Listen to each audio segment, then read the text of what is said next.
Guys, yan ngayong Valentine's Day, tamang-tama. Ang dami nilang ina-offer dito sa Red Ribbon. Kaya naman, nakita niyo na sa video kung ano yung mga available dito. Kaya naman, saan pa kayo? Dito na kayo sa Red Ribbon. Ang solusyon sa mga magkakagalit na jowa. Let's go, ibili niyo ng cake.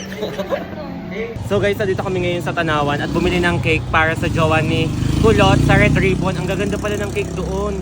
Ang daming bago, ang daming mga pasabog ngayong Valentine's Day. At hindi pa. Ang Bago ganda yan? ng suot ko guys. Buo, bago in-order ko ha. Kaya pala, Vintage. bago Oo. sa paningin ko ngayon. Nasa yellow basket ko. Umorder ka na. Sinasabi ko sa'yo, maganda ang Anong tela. size niyan? Anong size niyan? By medium yata. Or large. Ah, Large. Maganda siya. Fit sa akin oh. Maganda ang design. Oo nga.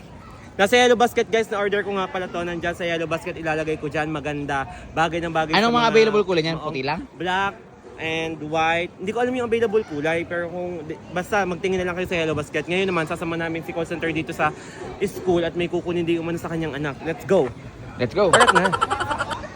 So guys, dahil nga galing kami sa Red Ribbon, ayan, ibibigay ko to kay Inay, itong bouquet, pa-Valentine's natin tomorrow. In advance ko na at baka ako'y busy tomorrow. Ayan, Inay, may regalo ako sa iyo. Wow! Oh, pa-Valentine's Day. Hati kayo ni tatay.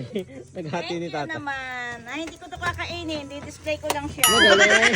Kaya ka na lang kayo, Nini. Yan guys, from Red Ribbon. Diba? Ano masasabi mo, Nay? Thank you. Anak. Anak daw. Ampun mo lang ako. Ampun mo lang ako, Nay. Hindi naman. Shoutout naman sa mga mami. Thank you. Hi, mami.